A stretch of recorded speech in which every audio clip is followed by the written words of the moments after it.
बुध हुए मार्गी।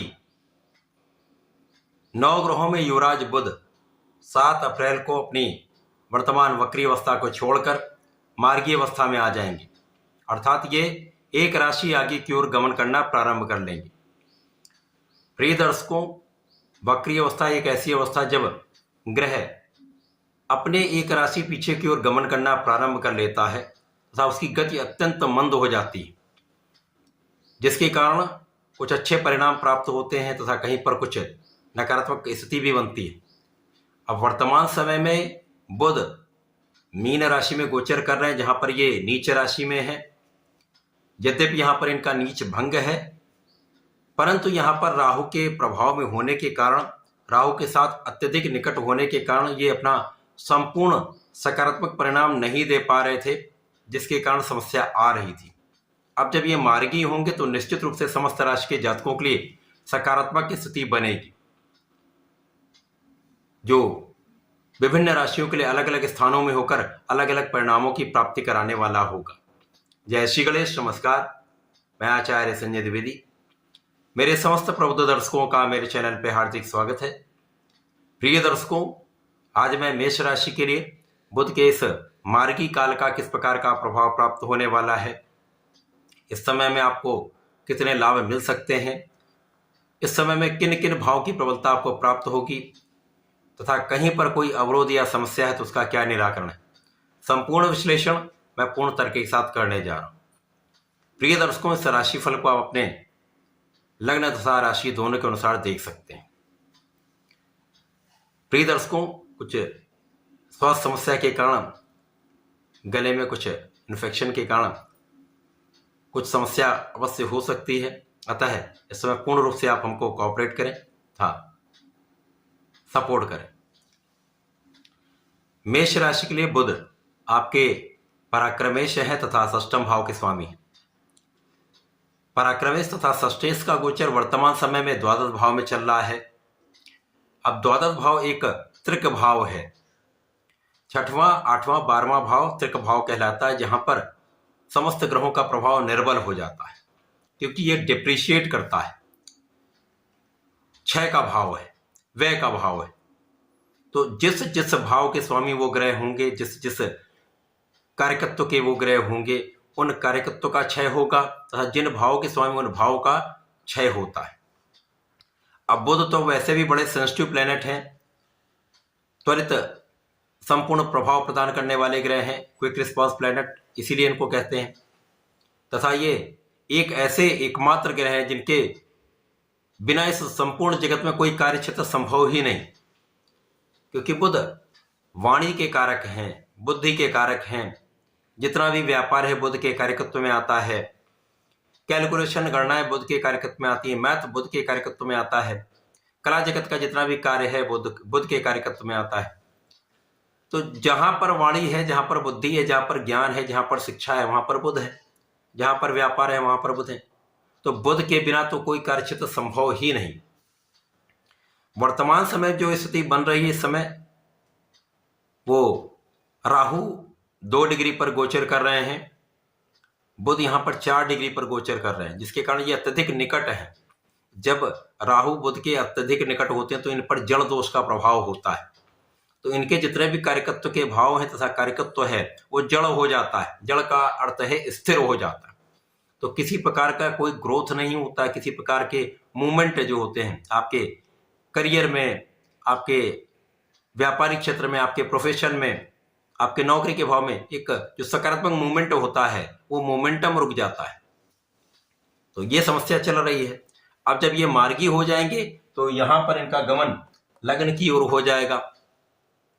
अब निश्चित रूप से ये अत्यंत सकारात्मक स्थिति बनेगी, क्योंकि राहु पीछे की ओर जाते हैं, राहु यहां से यहां आ रहे हैं, बुध यहां से यहां जा रहे हैं। तो जब ये अत्यधिक निकट है तो इस प्रकार की स्थिति बन रही है। जब राहु और बुध ऐसी स्थिति हो जाएंगे, एक दूसरे से विपरीत दिशा में हो जाएंगे और दूरी इनकी बढ़ने लगेगी, यही मार्गी अवस्था है। तो राहु का दुष्प्रभाव कम होने लगेगा। 7 अप्रैल को बुध मार्गी होंगे तथा 7 मई को ये अपनी राशि का परिवर्तन भी कर लेंगे।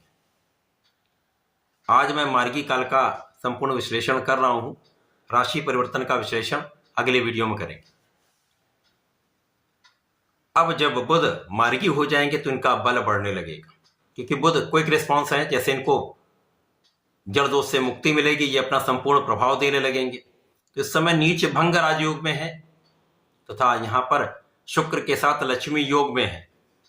तो शुक्र यद्यपि यहाँ पर कुछ निर्बल होंगे, परंतु जैसे ही 14 अप्रैल का समय आएगा शुक्र भी मार्गी हो जाएंगे, अर्थात ये बुध की दिशा में ही गमन करना प्रारंभ करेंगे।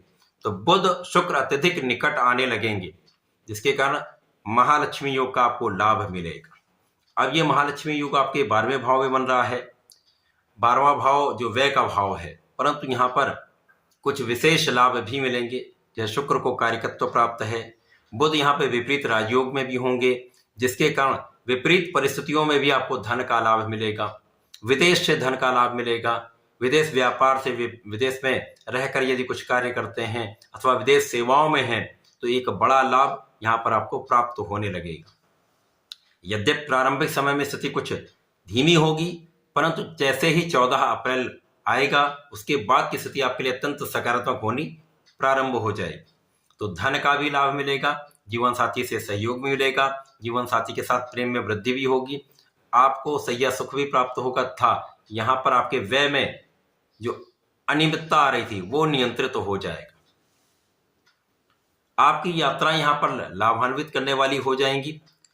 अनावश्यक यात्राओं से बचें, परंतु जो यात्राएं आप सोच विचार कर करेंगे उनमें लाभ अवश्य होगा। इसी प्रकार से इस समय जो जातक नौकरी के लिए प्रयास कर रहे थे, काम नहीं हो पा रहा था, यहाँ पर सब चीजें जड़ हो गई थी। आप प्रयास तो अवश्य कर रहे थे लेकिन आपका काम बन नहीं पा रहा था। अब यहाँ पर आपका काम भी बनेगा, आपको नौकरी की प्राप्ति भी होगी। इस समय में ऋण लेने के प्रयास में यदि आप लगे हुए थे तो वो काम नहीं हो पा रहा था, किसी न किसी प्रकार से कोई अड़चन, कोई विरोधाभासी चीजें हो रही थी, कोई आकस्मिक समस्याएं आ जा रही थी, जिसके कारण आपका कार्य नहीं हो पा रहा था। अब ये काम भी आपका बनेगा। कुछ रोगों की संभावना अवश्य है, यहाँ पर कुछ मौसम के रोग अवश्य हो सकते हैं। यहाँ पर स्किन से संबंधित अथवा एलर्जी की समस्या यहाँ पर कुछ हो सकती है, यहाँ आपको ध्यान रखना चाहिए। परंतु जैसे जैसे बुध और शुक्र आगे बढ़ेंगे, बुध का मूवमेंट आपके लग्न की ओर होने लगेगा, इन समस्याओं से भी आप मुक्ति पाते जाएंगे तथा आपका परिश्रम बढ़ने लगेगा। जब आप स्वस्थ होते हैं, आप मानसिक रूप से दृढ़ होते हैं, तो आप अपनी बुद्धि का भी सही उपयोग कर पाते हैं, अपनी वाणी का भी सही उपयोग कर पाते हैं तथा आप अपने संपूर्ण परिश्रम से प्रयास भी 100% कर पाते हैं। और जब आप ऐसा करते हैं तो आपको लाभ भी प्राप्त होता है। अब क्योंकि वाणी और बुद्धि दोनों के कारक बुध है, तो इन दोनों कारक भाव में भी न्यूनता आ रही थी। बुद्धि जड़ हो गई थी तो आप सही डिसीजन नहीं ले पा रहे थे। वाणी की कठोरता से या वाणी के दुष्प्रभाव से भी समस्याएं आ रही थी, जिसके कारण कुछ यहाँ पर आपके शत्रु भी बन रहे थे।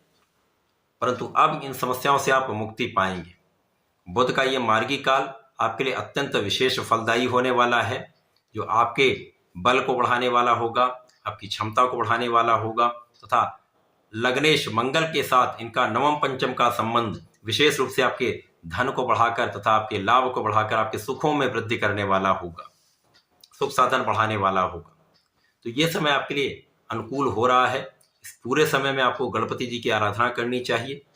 प्रत्येक बुधवार को गणपति जी को दूर्वा का अर्पण करें, पीले पुष्प का अर्पण करें तथा ओम गंग गणपतये नमः का 108 बार जप अवश्य करें। यदि आप ऐसा करते हैं तो इस समय का संपूर्ण लाभ ले पाएंगे। तो ऐसा करके इसका लाभ लें। धन्यवाद, नमस्कार।